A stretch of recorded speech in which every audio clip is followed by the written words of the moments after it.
cuenta una historia que se ha creado en torno a los orígenes del maratón. El maratón, esa carrera de atletismo donde sus competidores recorren una distancia de 42 kilómetros en pocas horas. Se dice que en el año 490, cuando el ejército persa llegó a la ciudad griega de Maratón, que está a unos 40 kilómetros de Atenas, ellos tenían la intención de invadir Grecia. Estaban allí los persas intentando invadir Grecia, así que los nativos, al ver que sus invasores les superaban en número y previendo que podrían ser derrotados, le ordenaron a sus mujeres quemarlo todo, e incluso quemarse ellas mismas si era necesario, si no lograban volver de la guerra al día siguiente. Pero, pese a las dificultades, los griegos vencieron y para anunciar esa inesperada victoria, un general envió a uno de sus soldados, un soldado llamado Filipides, el ateniense, quien era un gran atleta. Filipides recorrió esta distancia entre Maratón y Atenas, que son unos 40 kilómetros, en poco tiempo, y logró llegar con éxito y gritar a viva voz: ¡alégrense! Hemos vencido. Cuenta la historia que a poco tiempo Filipides murió a causa del desgaste físico. Bueno, sea cierta esta historia o no, es la historia más popular que conocemos acerca del maratón. Y la razón por la que yo introduzco este sermón en el día de hoy con esta historia es porque hoy, con la ayuda del Señor, estaremos hablando de correr, ¿sí? Correr una carrera que dura la vida entera, una carrera que merece la pena correr, una carrera que tiene sus altos y sus bajos, y entre esos altos y bajos hay muchos matices, pero es una carrera para la cual hay que disciplinarse. Es una carrera en la que con total seguridad los amantes del Dios vivo llegaremos hasta la meta. ¿De acuerdo? Así que vamos a avanzar, hermanos, en nuestra serie de predicaciones. Para aquellos que nos visitan, nosotros creo que este es el sermón número 27 de la serie Exaltando a Jesucristo, en la epístola a los Hebreos, y hoy vamos a comenzar la lectura en el capítulo 12. Hoy comenzamos el capítulo 12. Yo he titulado este sermón como la disciplina de Dios en favor de nuestra santidad. La disciplina de Dios en favor de nuestra santidad. Vamos a leer el texto. Bueno, antes de leer voy a beber un poco de agua. La alabanza me ha dejado seco porque he cantado a viva voz. Hebreos capítulo 12, a partir del versículo 1 dice así: por tanto, nosotros también, teniendo en derredor nuestra tan grande nube de testigos, despojémonos de todo peso y del pecado que nos asedia y corramos con paciencia la carrera que tenemos por delante, puestos los ojos en Jesús, el autor y consumador de la fe, el cual por el gozo puesto delante de él sufrió la cruz, menospreciando el oprobio, y se sentó a la diestra del trono de Dios.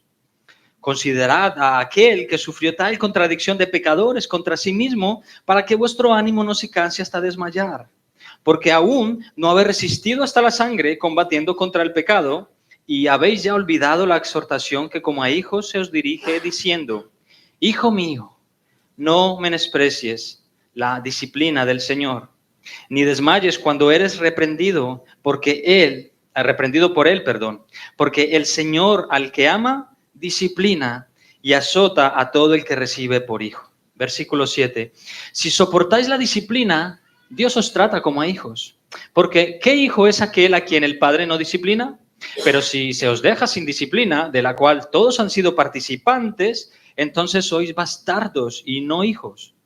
Por otra parte, tuvimos a nuestros padres terrenales que nos disciplinaban y los venerábamos. ¿Por qué no obedeceremos mucho mejor al Padre de los Espíritus y viviremos? Y aquellos ciertamente por pocos días nos disciplinaban como a ellos les parecía, pero para lo que nos es provechoso, para que participemos de su santidad. Es verdad que ninguna disciplina al presente parece ser causa de gozo, sino de tristeza, pero después da fruto apacible de justicia a los que en ella han sido ejercitados. Hasta ahí el texto, hermano. Vamos a orar. Padre bendito, es una misericordia tuya, Señor, que hoy podamos estar en este lugar y podamos atender a la exposición de tu palabra. Hoy nos has dado oídos para oír. Te pedimos, Señor, que también nos abras los oídos del corazón para que tu palabra entre y cumpla con el propósito con el cual tú la envías. Padre, ayúdanos. Ayúdame, Señor, a predicar como tú me has mandado. Ayuda a mis hermanos también a escuchar, Señor, para que salgamos de este lugar transformados con mucho deseo de adorarte y de vivir una vida santa, Señor. Gracias, Señor, por tu palabra y por este tiempo, en el nombre precioso de Cristo Jesús y por sus méritos. Amén y amén. Hermanos, este capítulo comienza teniendo como referencia, por supuesto, el capítulo 11 de la carta a los Hebreos, ¿no? Estuvimos durante 8 sermones considerando todos aquellos héroes de la fe, 8 sermones analizando el capítulo 11 de la carta a los Hebreos, y este capítulo 12 comienza con la siguiente expresión en el versículo 1. Por tanto, por consiguiente, debido a, teniendo nosotros tan grande nube de testigos, teniendo tantos y tantos ejemplos de hombres y mujeres de fe, como estos que hemos estado viendo durante todas estas semanas en el Salón de la Fama de la Fe, debemos despojarnos del peso y del pecado que nos asedia y nos impide correr con libertad. Y podemos hacerlo, hermanos, porque todo nuestro pasado, todos nuestros pecados y todos nuestros grandes errores ya fueron lavados y purificados en la cruz del Calvario por nuestro bendito Salvador Jesucristo. Y es por eso, hermanos, que todos los creyentes genuinos, los creyentes de verdad en el Señor, no debemos fijarnos ya en el pasado, en nuestros pecados, especialmente en el pecado que nos hace caer y nos impide avanzar. De ahí la exhortación: despojaos, soltar lastre, quitároslo de encima para que podáis avanzar con más libertad. Todos estos hombres y mujeres de fe que hemos analizado, todos ellos tuvieron muchos aciertos y nos enseñaron cosas muy valiosas, ¿verdad? Cuando examinamos sus vidas nos han enseñado aspectos impresionantes de la fe, ¿verdad? Pero también tuvieron grandes fallos, también tuvieron grandes pecados que nos recuerdan que cualquiera de nosotros, si se descuida, puede caer en pecado. Y algunos de ellos muy graves, con consecuencias muy grandes. Y es por eso que lo mejor que podemos hacer es no mirar hacia atrás, sino seguir adelante, poner nuestra vista en el Señor Jesucristo y correr con paciencia hasta que lleguemos a la meta. Spurgeon dijo con respecto a este pasaje, y cito: el capítulo 11 de Hebreos nos da los nombres de muchos de esos gloriosos portadores del testimonio, quienes por la fe lograron maravillas y atestiguaron de la verdad de Dios. Miles y miles que han corrido esta carrera antes que todos nosotros y han logrado sus coronas, nos observan desde los asientos celestiales. Ángeles y principados y potestades, huestes y huestes redimidas por la sangre, se han reunido para observar el glorioso espectáculo de quienes agonizan por la santidad y ponen todo su esfuerzo en imitar al Señor Jesús. Y termina diciendo: esta es una carrera que vale la pena correr, es una carrera por un gran premio. Si hay alguna vida espiritual y fortaleza de gracia en nosotros, despleguémosla, porque los patriarcas, los profetas, los santos, los mártires y los apóstoles nos observan desde el cielo. Fin de la cita, hermanos. Muchos antes que nosotros ya han corrido esta carrera, ya han llegado a la meta, se han esforzado. Muchos de ellos han sufrido mucho, hermanos, pero han llegado. Ya se les ha dado sus coronas y ahora nos observan esperando que nosotros corramos en la misma dirección y lleguemos a la meta. Pablo en una ocasión le escribió al menos 2 cartas a su querido amado hijo en la fe, Timoteo, y en la segunda carta, en el capítulo 4, en el versículo del 7 al 8, él escribe algo similar a Timoteo.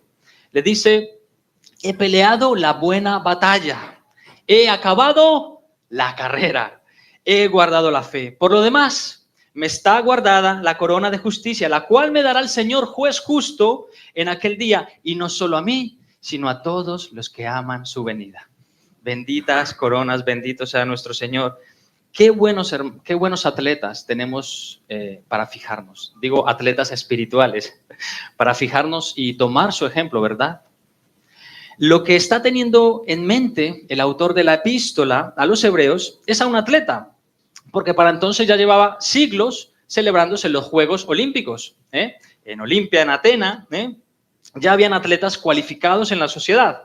El autor observaría el entrenamiento y la perseverancia de estos atletas y lo tomaría como aplicación para grabarlo aquí en las Escrituras y darnos ejemplo y para enseñarnos lecciones muy valiosas, ¿no? De ahí que se nos exhorte a correr con paciencia la carrera que tenemos por delante. Pero este pensamiento no solo lo encontramos en la epístola a los Hebreos y no sería la primera vez que Pablo escribe en este sentido, porque en Primera de Corintios, en el capítulo 9 y en los versículos del 24 al 27, Pablo de nuevo hace ese inciso. ¿No sabéis que los que corren en el estadio, todos a la verdad corren, pero solo uno se lleva el premio? Corred de tal manera que lo obtengáis. Todo aquel que lucha, de todo se abstiene. Ellos a la verdad para recibir una corona corruptible, pero nosotros una incorruptible. Así que yo de esta manera corro, no como a la aventura. De esta manera peleo, no como quien golpea al aire, sino golpeo mi cuerpo y lo pongo en servidumbre, no sea que habiendo sido heraldo para otros, yo mismo venga a ser eliminado. ¿Lo veis, hermanos? Los autores de estas porciones del Nuevo Testamento observaban a muchos corredores, a luchadores y demás atletas a tal punto de no solo ver su entrenamiento, sino también su estilo de vida. ¿Qué acabamos de leer en Primera de Corintios? Que solo uno se lleva el premio. Y que además todos los que aspiran a llevarse el premio, de todos se abstienen. Se abstienen de muchas cosas y se sacrifican y se disciplinan para una corona, para una medalla de oro, para gloria y reconocimiento, pero al fin y al cabo, premios corruptibles. Premios que con el paso del tiempo dejan de tener valor y se olvidan. Mis hermanos, nosotros deberíamos ser en el ámbito espiritual como estos atletas, como estas personas y aún más apasionados que ellos. Mis queridos hermanos, yo os pregunto desde este púlpito, y debes responderte tú ahí en tu corazón, ¿cómo estás disciplinando tu cuerpo y tu alma para fortalecer tu fe? ¿Qué estás haciendo tú fuera de estas cuatro paredes para fortalecer tu alma y tu cuerpo? ¿De qué te estás absteniendo, para poder correr sin peso y sin ese pecado que te asedia? ¿O le das carta verde a todo? Esa misma pregunta me la hago a mí, hermanos. Esa misma pregunta ha estado apuntándome toda esta semana mientras construía y repasaba el sermón todo el tiempo. Y me ha hecho, hermanos, de verdad, reconsiderar ciertos hábitos y prácticas y decisiones que tengo que tomar. Y espero que contigo también lo haga. Hermanos míos, el entrenamiento no debe cesar ni un solo día de nuestra vida. No te puedes relajar, porque la carrera es intensa. La vida cristiana no consiste tanto en una carrera de 100 metros lisos, donde los atletas corren esa carrera en pocos segundos. Ellos entrenan durante años y terminan en 10 segundos, el que más tarde llega, ¿verdad? La vida cristiana es más bien una carrera de fondo, una carrera de larga distancia que se corre con paciencia y prueba nuestra resistencia. ¿Habéis visto alguna vez los atletas de los 100 metros lisos? ¿Cómo está esa gente? Está fortísima, músculo por todos los sitios, impresionante. Pero estos músculos se han entrenado solo para un momento muy explosivo, 10 segundos, todo lo que puedas. Sin embargo, ellos entrenan durante tantos años, hermanos, para una carrerita de 9, 10 segundos, ¿no? ¿Y habéis visto alguna vez a los atletas que corren maratones? ¿Cómo está esa gente? Finita, ¿verdad? Sus músculos no se ven casi por ningún sitio, están delgados. Ellos se han despojado de cierto peso que les asediaba, pero sus músculos son resistentes y están entrenados para recorrer grandes distancias y hacerlo a un buen ritmo además. Repito, ¿de qué manera estás disciplinando tu cuerpo y tu alma? Llevas a lo mejor meses deseando leer tu Biblia, deseando orar más y estar más comprometido con la novia de Cristo, deseas estar más comprometido con la iglesia, pero no lo consigues, no tienes fuerza y no tienes disciplina ni hábitos en tu vida. A lo mejor llevas deseando levantarte durante muchas semanas a las 5 de la mañana para poder pasar un tiempo precioso en la presencia del Señor, pero tal que te suena el despertador, lo apagas y te levantas a las 7 con prisa porque tienes que prepararte e irte al trabajo. Claro, te has acostado a la 1:30 de la madrugada viendo esa serie que tanto te engancha, jugando a los videojuegos o cotilleando en el Facebook. Te has dormido demasiado tarde y aunque pusiste el despertador a las 5, te has despertado apurado, casi llegando tarde al trabajo o al instituto. No hay disciplina, mis hermanos. La disciplina es muy importante en la vida en general, pero más aún en la vida espiritual. Y así llegamos a al primer encabezado. Tengo dos partes principales. Esta es la primera, perdón. La disciplina que construye. La disciplina que construye. Este tipo de disciplina, hermanos, se obtiene en primer lugar con ganas. Si tú no tienes ganas, la disciplina no va a llegar nunca. Pero también necesitas marcarte objetivos realistas y en el proceso tú debes abstenerte de muchas cosas, cosas que te estorban de cara a la disciplina. ¿Qué son aquellas cosas que hay ahora mismo en tu vida de las cuales sabes que debes abstenerte y no lo estás haciendo y por tanto tu fe no está avanzando? Yo no puedo saberlo, pero tú sí. Y más aún, los que viven contigo también, o al menos lo sospechan profundamente. Pero más allá de eso, el Señor lo sabe. Hay cosas de las que debes despojarte, pero todavía no hay disciplina en tu vida. Yo venía escuchando justamente el viernes que volvíamos de Córdoba, imagínate, 9 horas de viaje, pues mira si te da tiempo a escuchar música, una predicación, un monólogo, lo que fuera, ¿verdad?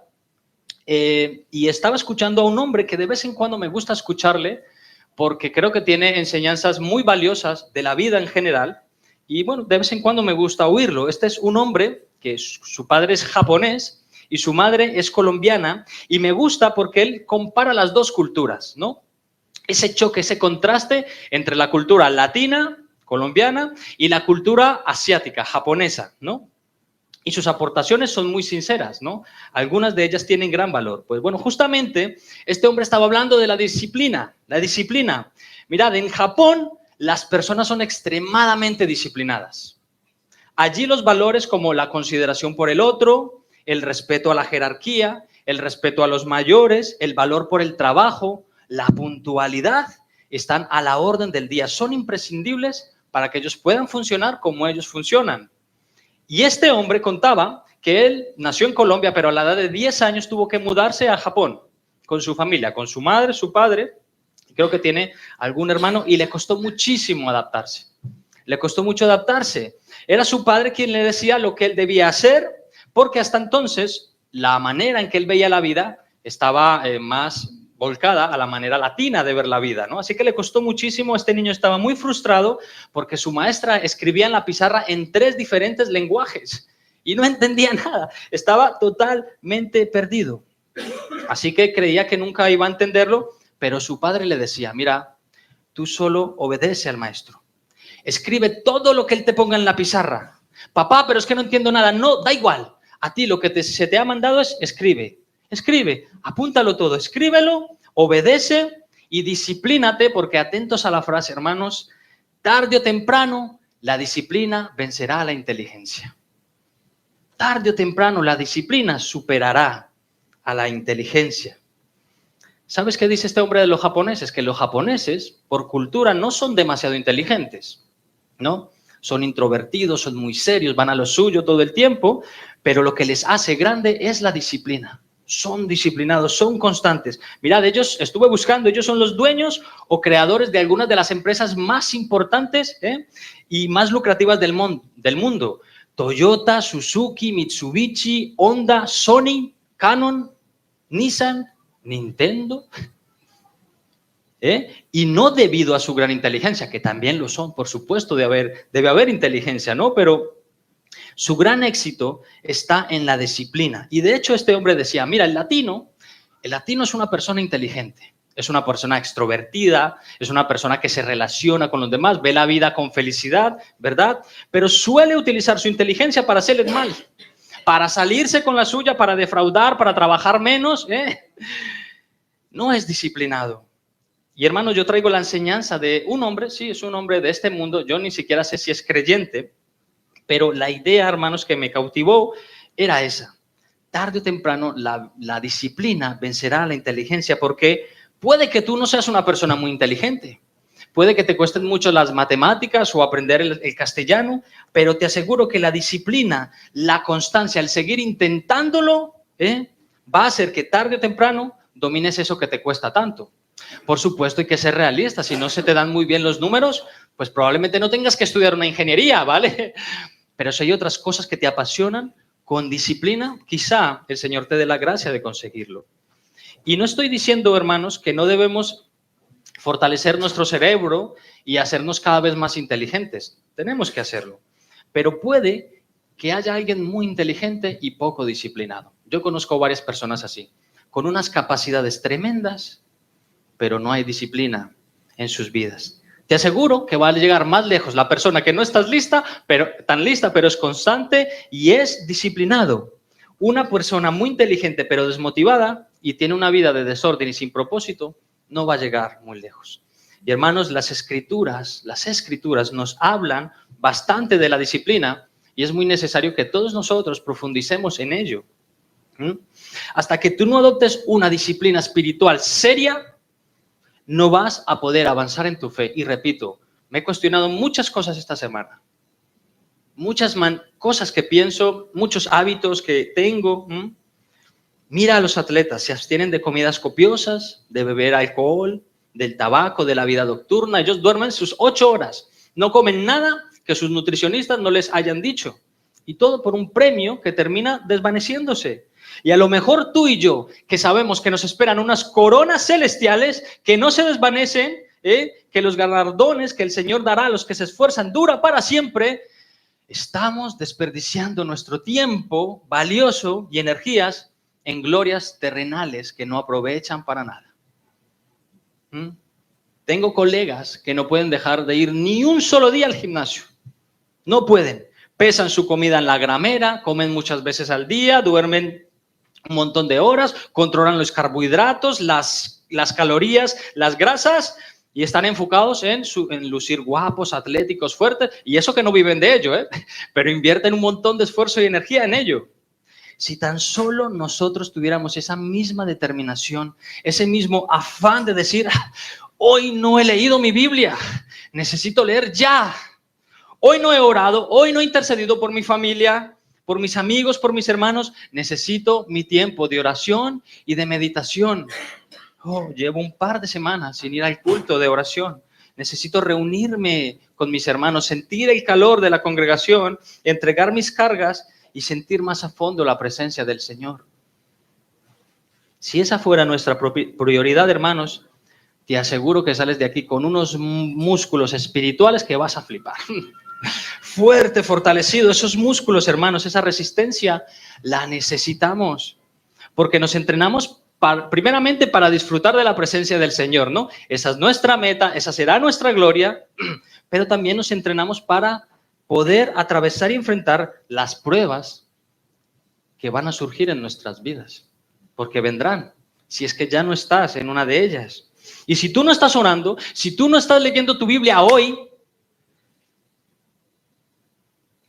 si no estás teniendo comunión hoy, cuando llegue la prueba mañana te va a reventar porque no hay fe, no hay músculo, no hay resistencia. No esperes a que llegue la prueba para ponerte a cuentas con el Señor. Te va a reventar. Aún con todo el Señor te levantarás y clamas por misericordia.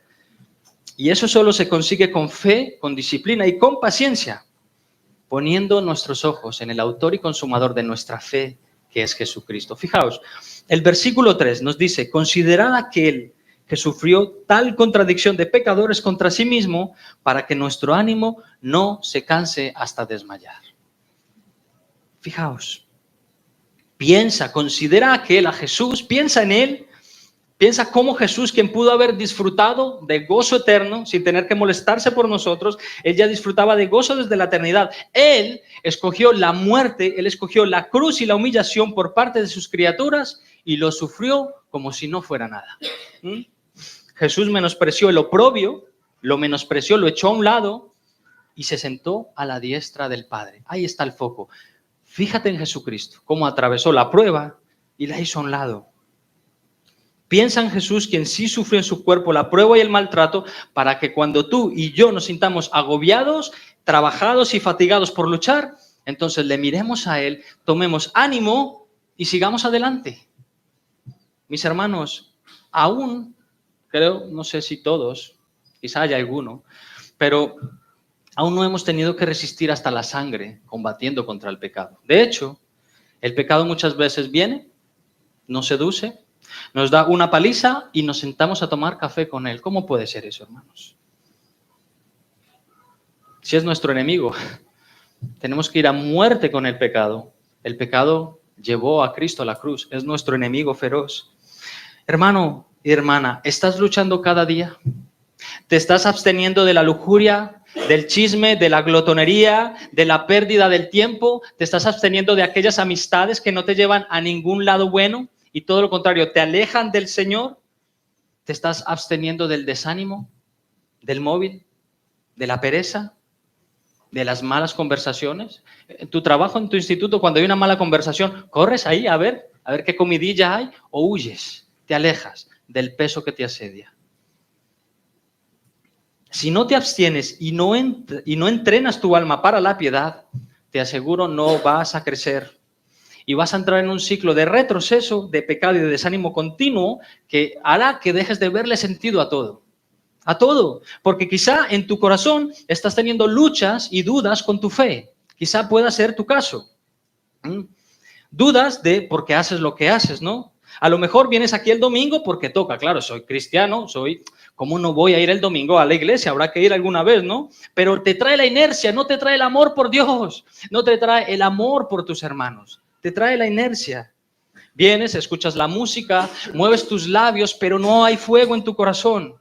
También escuchas la predicación, pero tu mente está en Plutón. Y cuando consigues aterrizar en la tierra, empiezas a criticarlo todo porque no te has enterado de nada. Luego le das la mano a los hermanos y no hay en ti una mirada de amor. Ese saludo, esa mirada que tú dices en tu interior, te amo, hermano mío. Estoy deseando gozarme contigo en la eternidad, con mi amado Señor. No haces estas cosas. ¿Y qué pasa? Luego te marchas rapidito y un domingo más. Ya está, ya del ángel me hace el tic en la asistencia al culto, ¿no? Hermanos, estoy describiendo a alguien imaginario, ¿no? Quiero decir, os miro a todos y no os miro a nadie. Nuestro personaje es imaginario, ¿o no? ¿O estoy describiendo a alguien aquí? Yo no lo sé.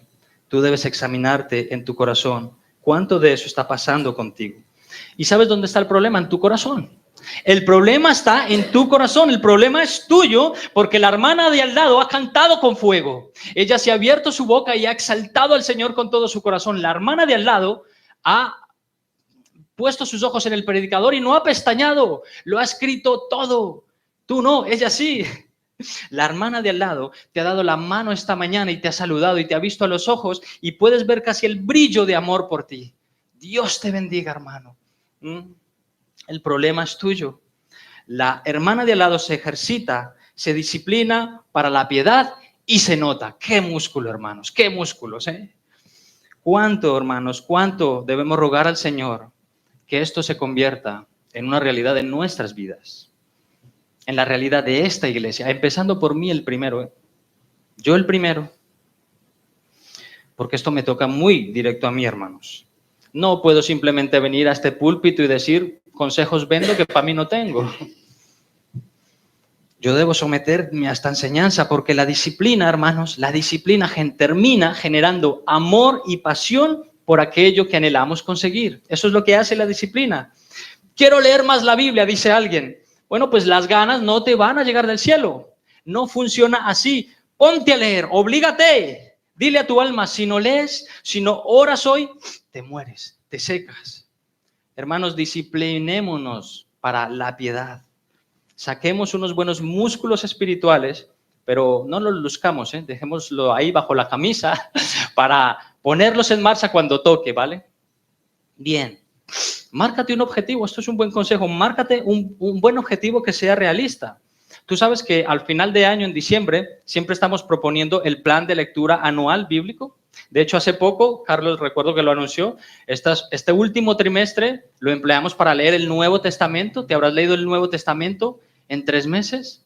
¿Y si empiezas en enero? Oblígate a leer. Ya tienes una buena excusa para obligarte, para disciplinarte. Hoy, 5 de enero, ya lo he leído. 6 de enero, ya lo he leído. 15 de junio, ya lo he leído. 31 de diciembre. He terminado la Biblia este año. Imagínate 10 años así. Habrás leído tu Biblia 10 años. Y algunos lleváis 20 años en el Evangelio y no habéis leído vuestra Biblia ni una sola vez.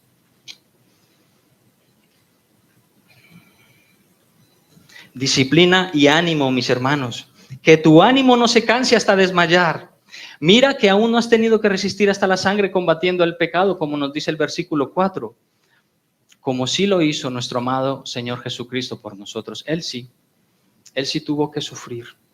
Él sí lo hizo por nosotros. Ahora, observemos, hermanos, el versículo 5. Obsérvalo conmigo y observa la amonestación del autor de la epístola. Y habéis ya olvidado la exhortación que como a hijos se os dirige diciendo: Hijo mío, no menosprecies la disciplina del Señor, ni desmayes cuando eres reprendido por él, porque el Señor al que ama disciplina y azota a todo el que recibe por hijo.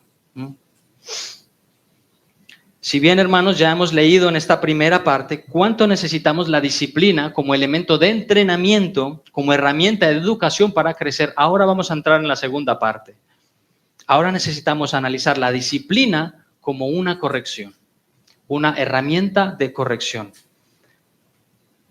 La disciplina que corrige. Hermanos, esta amonestación que hemos leído en estos versículos tiene que ver con la disciplina que Dios aplica a sus hijos a fin de corregirles. ¿Para qué? Para ayudarles a caminar más recto. Y que, por supuesto, todos los padres debemos aplicar esta disciplina en casa para que nuestros hijos no se salgan del camino, ¿verdad? Y los líderes de la iglesia también debemos aplicar para ayudar a enderezar el camino de las ovejas. Veamos, lo primero que debemos destacar es que la amonestación se hace porque los receptores de la carta han olvidado lo que se les dijo. Olvidaron lo que se les escribió. Han olvidado la palabra de Dios y no han recurrido a ella cuando enfrentaron el desánimo y la prueba. Ahí está la amonestación. Habéis ya olvidado la exhortación que como a hijos se os dirige. ¿Y qué recuerda el autor de la epístola? Bueno, le recuerda un proverbio. Proverbios 3, capítulo 3, versículos 11 y 12, el cual dice: no menosprecies, hijo mío, el castigo de Jehová, ni te fatigues de su corrección, porque Jehová al que ama castiga, como el padre al hijo a quien quiere. Y también podríamos decir, hermanos, que se nos recuerda uno de los capítulos de Job. Job capítulo 5, versículos 17 dice: he aquí, bienaventurado es el hombre a quien Dios castiga. Por tanto, no menosprecies la corrección del Todopoderoso. Cada uno de nosotros hemos sido disciplinados por muchas personas a lo largo de nuestra vida, ¿verdad? Empezando por nuestros padres, ¿no? En primer lugar, nuestros padres. ¿Cuánta sabiduría y cuánta disciplina debe un padre aplicar en casa? ¿No? Porque nuestros hijos tienden todo el tiempo a la desobediencia. El pecado está en ellos. No pueden hacer otra cosa más que desobedecer. Todo el tiempo tienes que estar ahí corrigiéndoles, encauzándoles. Y es por esa causa, hermanos, que nuestros hijos piden a gritos el ser disciplinados. De lo contrario, si les dejamos tal cual como están, ellos van a tener muchísimos problemas cuando lleguen a la vida adulta, a la madurez. Y nuestro texto nos dice, en el capítulo 2, en el versículo 9 y 10, por otra parte, tuvimos a nuestros padres terrenales que nos disciplinaban. ¿Y qué hacíamos? Les venerábamos, ¿no? Nos disciplinaban y los venerábamos, es decir, le mostrábamos un respeto profundo, los reverenciábamos. Y eso que ellos hacían lo que bien podían, ¿no? Como ellos mismos habían aprendido. Hermanos, esto implica que no siempre la disciplina que han aplicado nuestros padres y que nosotros aplicaremos a nuestros hijos sea la mejor. Nuestros padres también han fallado, quizá mucho.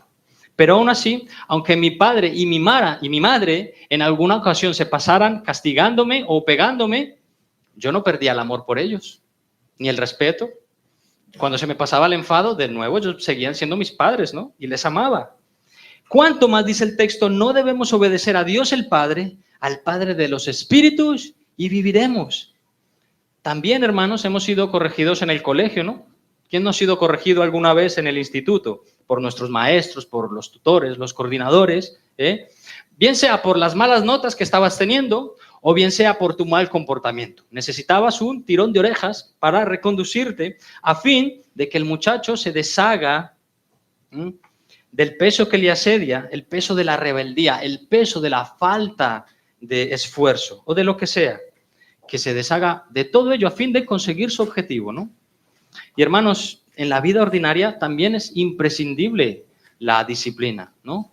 Cuando tú vas en carretera, en el coche, existe algo que se llama la línea continua. Tú no deberías rebasarla.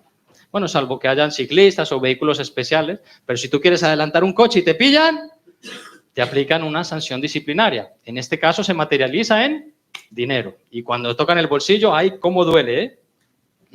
Y hermanos, en las empresas, en los colectivos, asociaciones, partidos y demás grupos, también existe la disciplina y es necesaria para su correcto funcionamiento.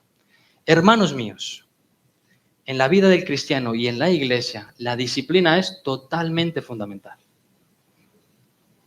Observemos que nuestro texto nos dice que la disciplina, ¿quién la aplica? El Señor. La disciplina la aplica del Señor y se nos anima a no desmayar cuando Él aplica su tierno castigo, su tierna disciplina. Parece una contradicción, ¿verdad? Su tierno castigo. Pero es lo mejor que nos puede pasar cuando no estamos en sintonía con la palabra de Dios. Porque el Señor al que ama, disciplina y azota a todo el que recibe por hijo. De hecho, Marcos ha citado varias veces, un par de veces ese versículo en la escuela dominical. Y hermanos, ¿cómo aplica el Señor la disciplina a su pueblo? ¿Cómo la aplica? Bueno, en ocasiones la aplica directamente sobre tu vida. Cuando llevas un tiempo con alguna mala actitud, con algún pecado escondido que tú no confiesas y tampoco pides ayuda, cuando metes la pata y el arrepentimiento no es una opción para ti, entonces el Señor aplica directamente su disciplina. ¿Cómo puede hacerlo, hermanos? De muchas maneras. Puede ser por medio de tu salud, haciendo que tu propio cuerpo te avise que tú no eres soberano y que lo que estás haciendo no es correcto, y que tu vida no la puedes controlar. Puede que aplique su disciplina llevándote a la ruina, no permitiendo que tus proyectos salgan adelante. Quizá puede que aplique su disciplina de varias maneras, hermanos, y yo no estoy diciendo que Dios vaya a hacerlo así, porque Él es soberano y aplica su disciplina como Él quiere, Él sabe cómo hacerlo.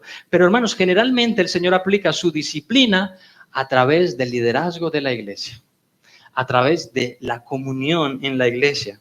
Es generalmente el liderazgo de la iglesia los que deben aplicar cuando se detecta una conducta desviada o un pecado manifiesto en la congregación. Eso es lo que enseña la palabra de Dios. Y es a través de ellos que el Señor aplica su disciplina. Y si una persona, sea como sea que reciba la disciplina del Señor, bien de manera directa o bien a través del liderazgo de la iglesia, y si esa persona la soporta, como dice el versículo 7, si soportáis la disciplina, ¿qué ocurre? Dios os trata como a hijos. Si soportas la disciplina, Dios te trata como su hijo. Mis hermanos, lo mejor que nos puede pasar cuando estamos obrando mal, cuando hemos pecado, es que el Señor nos llame la atención de la manera que sea, pero que nos discipline. Eso quiere decir que nos ama y que nos ha recibido como sus hijos. Hay personas que cuando viene el pecado a su vida y lo practica, le dice a todo el mundo, e incluido a Dios, déjame en paz, déjame en paz.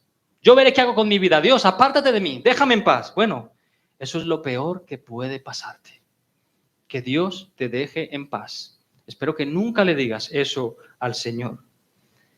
Porque si alguien vive de una manera desordenada, no conforme a las Escrituras, y no es disciplinado ni siquiera por el Señor, eso quiere decir que no eres hijo.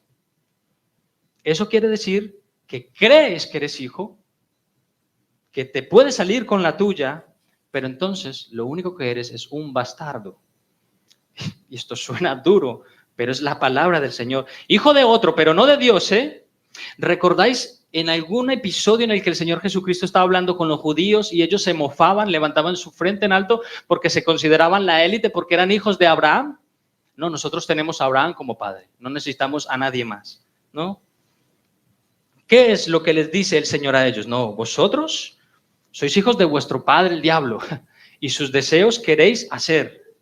Hijos de Dios no, sois bastardos, hijos del Dios de este mundo, hijos del diablo.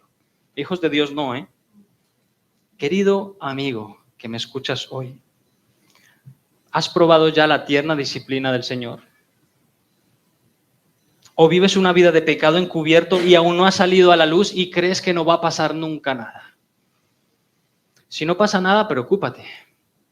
Quizás estás pensando que eres hijo de Dios y realmente no eres. Pero tarde o temprano, si eres del Señor, Él va a ir a por ti y te va a disciplinar y va a hacer lo que sea con tal de ganar tu alma. Tenlo por seguro. El Señor no deja sin disciplina a aquellos a quien Él ama. Recuerdo, hermanos, que hace unos 15 años, más o menos, unos 15 años, yo llevaba un par de años de creyente y uno de ellos lo viví en Colombia, otro en España, en Madrid. Y yo me congregaba allí en una iglesia en Madrid y yo recuerdo allí a una mujer, ella era madre de un niño y ella estaba muy implicada en el servicio en la iglesia. Tenía mucha energía y se apuntaba a todo para servir, le encantaba servir. Coger una escoba, estar con los niños, lo que fuera, le gustaba servir. Y no sé qué pasó, pero claro, en la iglesia también se congregaba el padre de su hijo, tenía un hijo, no sé si estaban casados, pero algo importante debió ocurrir porque a esta mujer la sometieron a un proceso de disciplina en la iglesia. Algo gordo debió haber pasado. Y en una vigilia, si no recuerdo mal, esta mujer decía con sus labios y con una notable tristeza en su rostro, ya confesaba que el proceso no estaba siendo fácil, pero que le estaba trayendo sanidad a su alma. Estaba restaurando su vida. Y esta mujer, hermanos, para que os hagáis una idea, se le quitó de servir en absolutamente todo, hasta para coger una escoba para barrer. Disciplina en la iglesia. Y esta mujer se lamentaba porque no le dejaban ni siquiera coger una escoba para barrer. Y aquí sacan la escoba y 15 salen por la puerta y otros se van al baño y... No, es broma, hermanos. Que cuando saquen la escoba se la quitemos a Doris de la mano. Hermanos, se le quitó de servir en todas las áreas de la iglesia. Y recuerdo muy bien su rostro cuando lo contaba, ¿no? Le suponía gran tristeza, pero poco a poco el Señor fue sanando, el Señor fue restaurando y esta mujer con el tiempo pudo empezar de nuevo su comunión con el Señor, con la iglesia y adelante. Qué actitud más buena, ¿verdad? Esta era una mujer que había confesado su pecado, el liderazgo de la iglesia se mostró bíblico, la disciplinó y ganó un alma. No permitió que se perdiera, ¿vale? Los detalles de lo que hizo yo no los conozco, ni me interesan, hermanos. Hay detalles que si está pasando algo con alguien en la iglesia, no seas cotilla. Si no tienes que enterarte, no estés preguntando. Está en disciplina y ya está. Ámale, arrópale. Procura su restauración. Porque cómo nos gusta enterarnos. Mira, y ese que estaba en la alabanza, no veas. Qué actitud más buena, hermanos. La de esta hermana, porque esta hermana podría haber dicho que no me dejáis coger una escoba, pues mira, me voy a otra iglesia donde sí me dejen coger, o mejor aún, que no me conozca nadie, ni lo que he hecho. Pero ahí estuvo, sometiéndose bajo la tierna disciplina, el tierno castigo del Señor. Hermanos míos, si el día del mañana el Señor necesita aplicar su disciplina por medio del liderazgo de su iglesia, a los miembros de esta congregación, recordad, la disciplina la podemos aplicar a personas que se han comprometido en esta iglesia. Si tú no eres miembro, no podemos. No deberíamos, podemos aconsejarte, pero la disciplina está para los miembros, para las ovejas que el Señor te ha dado a cargo, Marquiño. Si el Señor el día de mañana aplica su disciplina por medio del liderazgo, considera, el Señor al que ama, disciplina y azota a todo el que recibe por hijo. El versículo 11 nos dice que es verdad que ninguna disciplina al presente parece ser causa de gozo, sino de tristeza. Pero después da fruto apacible de justicia a los que en ella han sido ejercitados. Ahí está, no nos dejan desesperación, no solamente es la disciplina y ya está, ¿no? En el momento de recibir la disciplina, por supuesto, no es agradable, es bastante penoso, y no solamente para el que recibe la disciplina, sino para quien la imparte. ¿O tú crees que un pastor bíblico se alegra de tener que disciplinar a una ovejita? No se alegra, le duele en su corazón, ha pecado. Y la restauración muchas veces es dolorosa, pero necesaria.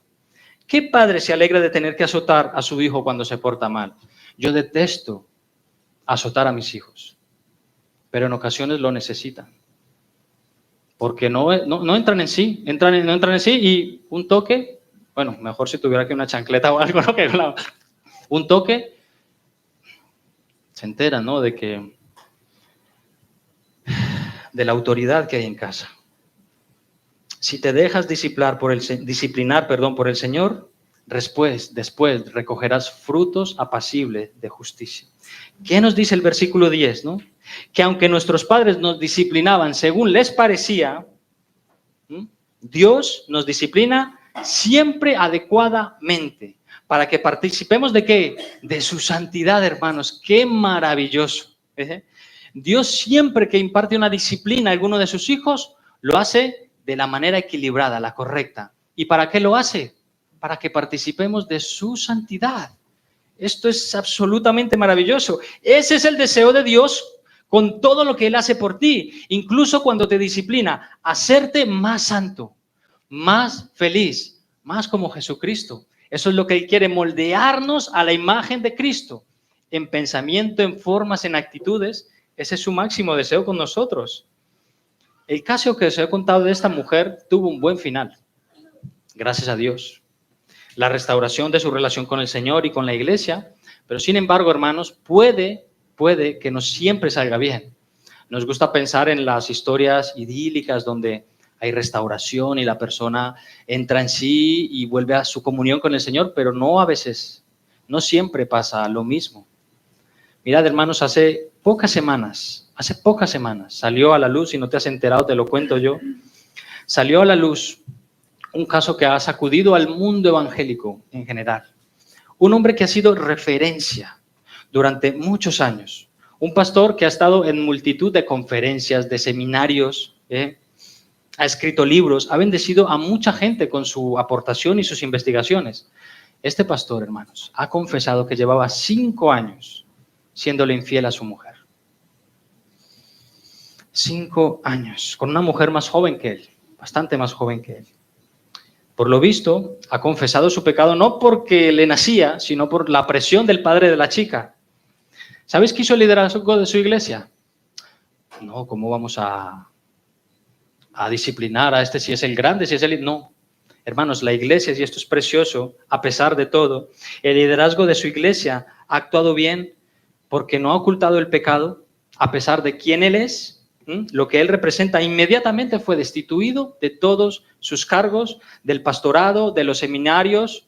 Alguno incluso ha dejado de recomendar sus libros. Bueno, yo hasta ahí no sé qué decir. Pero en otras iglesias, hermanos, ocultarían el pecado. ¿Cómo vamos a exponer al profeta, al apóstol? No hay profetas y apóstoles, hermanos. Pastores. El Señor nos ha dado pastores. ¿Cómo vamos a exponerlo? Pues claro que hay que exponerlos. Han aplicado medidas muy contundentes por amor a Dios y a la santidad de la iglesia. ¿Para qué, hermanos? Para purificarla, para purificarla. Este hombre ya no califica para ser pastor, por supuesto que no, ya no es irreprensible, ya no es marido de una sola mujer. Y parece, hermanos, y esto es casi, no voy a decir que lo peor, porque la familia tiene que estar sufriendo, tiene que estar en shock, pero parece que este hombre no ha aceptado la disciplina de su iglesia. No se ha sometido al liderazgo de su iglesia, siendo él también líder. ¿Qué hacemos ahí, hermanos? Es un caso, como os he dicho, tiene en shock a la comunidad evangélica. Si una persona, sea él o sea quien sea, se resiste a ser disciplinado, su iglesia deberá entenderle como un rebelde. Como un rebelde. Insistirá en su restauración, insistirá. Tenemos que insistir, hermanos, en la restauración de todos. Pero si la misma persona se resiste al proceso, probablemente se le excomulgue. Si tú ya no quieres formar parte de esta comunidad y no quieres someterte a la disciplina, debes marcharte. Debes marcharte. No sé qué va a pasar. Pero hermanos, y si el día de mañana es a ti o a mí a quien se debe aplicar la disciplina, ¿cómo vas a reaccionar? ¿Cómo vamos a reaccionar? ¿Tendremos suficiente humildad como para permitir la restauración, aceptando el consejo del liderazgo, o nos mantendremos obstinados en nuestro propio pecado? Me gusta pensar que la primera, ¿verdad? Hermanos, ahí tenemos dos casos y dos resultados. Pero más que fijarnos en estos casos, a quien debemos mirar es al perfecto caso de nuestro Señor Jesucristo. Gloria a Jesús. Él es el hombre más disciplinado que ha existido nunca. Él es el hombre más obediente que ha existido nunca. Su disciplina era tan perfecta que nunca dejó de hacer lo que se le había pedido. Jesús no falló ni en una sola coma de lo que se le había pedido y de lo que él mismo se había propuesto. Su disciplina, hermanos, era tan perfecta que no dudó ni un solo segundo en obedecer al Padre, hasta el punto de llegar hasta el monte Calvario cargando una pesada cruz. No dudó en subirse a ella y en ser clavado por nosotros. No se negó a entregar su cuerpo para morir por nuestros pecados. Obediencia hasta la sangre. Su cuerpo machacado, hermanos, estuvo 3 días en una tumba. Y al final de estos 3 días, Dios el Padre le resucitó de entre los muertos para que el mundo entero observe y compruebe que Él es el único y todo suficiente Salvador, el verdadero Hijo de Dios, y que solamente a través de la fe puesta en el autor y consumador de nuestra fe es que podemos ser salvos. No hay salvación fuera de Cristo. No hay salvación bajo su cobertura, ni tus obras, ni Alá, ni nadie. Solo Cristo puede salvarte. Porque de alguna manera, hermanos, y con esto concluyo, Jesús también estuvo corriendo una carrera con un objetivo muy definido. Como leímos al principio, en el versículo 2, el cual por el gozo puesto delante de él sufrió la cruz, menospreciando el oprobio, y se sentó a la diestra del trono de Dios. Jesús corría por el gozo puesto delante de él, para enseñarnos a correr, y por ese gozo estuvo dispuesto a sufrir el oprobio, la vergüenza, la bajeza. ¿Qué gozo era ese, mis hermanos? Bueno, definitivamente y en primer lugar, la gloria del Padre a través de su obediencia. Pero en segundo lugar, podemos afirmar que el gozo que él veía en la meta éramos todos nosotros que una vez íbamos a creer en su bendito nombre. Corría con el objetivo, la meta, la gloria de Dios y la salvación de los elegidos. Y así, hermanos, como el griego Filipides gritó a viva voz una vez, alégrense, hemos vencido. El Señor Jesús ha gritado al mundo con su resurrección desde de los muertos, alegraos, hijos míos, hemos vencido a la muerte. Amén. Vamos a orar. Oh, Padre. Gracias, Señor. Gracias por enseñarnos a correr. Gracias porque tú nos ayudas a preparar nuestra alma para la carrera de la vida. Tú nos has prometido tu presencia hasta el fin del mundo o hasta aquel momento en el que partamos contigo. Gracias, Señor, por tu palabra. Gracias, Señor, por disciplinar a tu pueblo. Gracias, Señor. No permitas, Señor. No permitas que haya pecado encubierto en la vida de mis hermanos. Señor, ayúdanos a confesar el pecado para ser restaurados. Señor, no permitas que ni uno de estos que nos has dado se pierda, Padre. Podemos recordar a quizá algunos que han pasado por aquí, Señor, y han decidido marcharse y vivir su vida en el mundo. Oramos incluso por aquellos que están en medio de nosotros y que no han dado ese paso, Señor, de someterse a tu señorío. Te pedimos que vengas, Señor, y conquistes su corazón, se arrepientan de sus pecados y se entreguen por completo a ti, porque vale la pena vivir para ti, correr para ti. En el nombre de Jesús, Señor.